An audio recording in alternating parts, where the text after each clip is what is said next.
காதுக்குள்ள எதுவும் பூச்சி எதுவும் போயிடுச்சுன்னா என்ன மாதிரிலாம் ரிஃப்ளெக்ட் ஆகும்? காதுக்குள்ளே பூச்சி போயிடுச்சுன்னா எமர்ஜென்சி பொறுத்த வரைக்கும் 2-3 விஷயம் பண்ணலாம். ஒன்று, நார்மலாக ஜென்ரலாக வந்து தண்ணி ஊற்றுவாங்க. தண்ணி எமர்ஜென்சிக்கு காதுக்குள்ளே அது ஏதோ பண்ணிகிட்டே இருக்குது அப்படின்னா தண்ணி ஊற்றலாம். தண்ணி ஊற்றுறதுனால என்ன நடக்கும் அப்படின்னா அந்த பூச்சி செத்துரும்.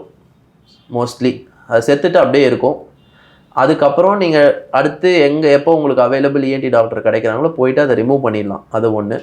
ரெண்டாவது, சில டைம் என்ன பண்ணுவாங்கன்னா டார்ச் லைட் அடிப்பாங்க.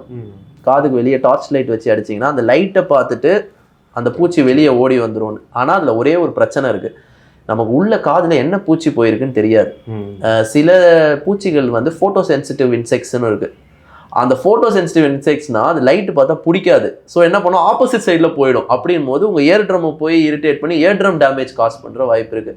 அதனால் எமர்ஜென்சிக்கு ட்ரை பண்ணலாம். பட் இன்கேஸ் நீங்கள் ஒரு சிட்டியில் இருக்கீங்க, உங்களுக்கு access to doctors R hospital அந்த டைமில் இருக்குன்னா ரொம்ப யோசிக்காமல் ஸ்ட்ரைட்டாக போய் இஎன்டி டாக்டர் இருந்தால் ஒரு 2-3 நிமிஷத்தில் எடுத்துருவாங்க. அவ்வளோதான். தண்ணி ஊற்றலாம். பட் இதில் அவாய்ட் பண்ண வேண்டிய 2-3 விஷயங்கள் இருக்குது. ஒன்று வந்து நிறைய பேர் என்ன பண்ணுவாங்கன்னா எண்ணெயை சூடு பண்ணி காதில் ஊற்றுவாங்க. ஆமாம், மிகவுமே தவறான விஷயங்க. அதில் என்னென்னா அதனால் என்ன ஆகும்னா அந்த இயர் ட்ரம்ன்றதும் அதே மாதிரி ரொம்ப பேப்பர் மாதிரி இருக்கும். நீங்கள் இந்த சூடான எண்ணெய் அதெல்லாம் ஊற்றினீங்கன்னா இயர் ட்ரம்மில் ஹோல் வர வாய்ப்பு இருக்குது. இயர் ட்ரம் டேமேஜ் ஆகிடும். அதே மாதிரி தோலும் டேமேஜ் ஆகிடும்.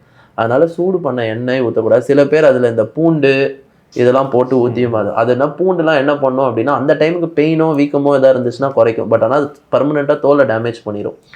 அதே மாதிரி உப்பு தண்ணியும் போடுவாங்க. உப்பு தண்ணி வந்து நீங்கள் எவ்வளோ உப்பு போடுறீங்கன்றது தெரியாது. ஸோ அதனால் சம்டைம்ஸ் உப்பு போட்டிங்கன்னா அதுக்கு ரொம்ப நாளைக்கு அதுக்கப்புறம் இரிட்டேட் ஆகிட்டே இருக்கும். ஸோ ஜென்ரலாக ரொம்ப எமர்ஜென்சினா தண்ணி ஊற்றிடுங்க. தண்ணி ஊற்றிட்டா மோஸ்ட் ஆஃப் த டைம் அந்த உள்ள படபடன்னு அடிச்சுட்டே இருக்கிற ஃபீலிங் போயிடும். அதுக்கப்புறம் வெயிட் பண்ணிவிட்டு எப்போ அவைலபிள் டாக்டர் இருக்காங்களோ போய் பார்த்து எடுத்துறது பெட்டர்.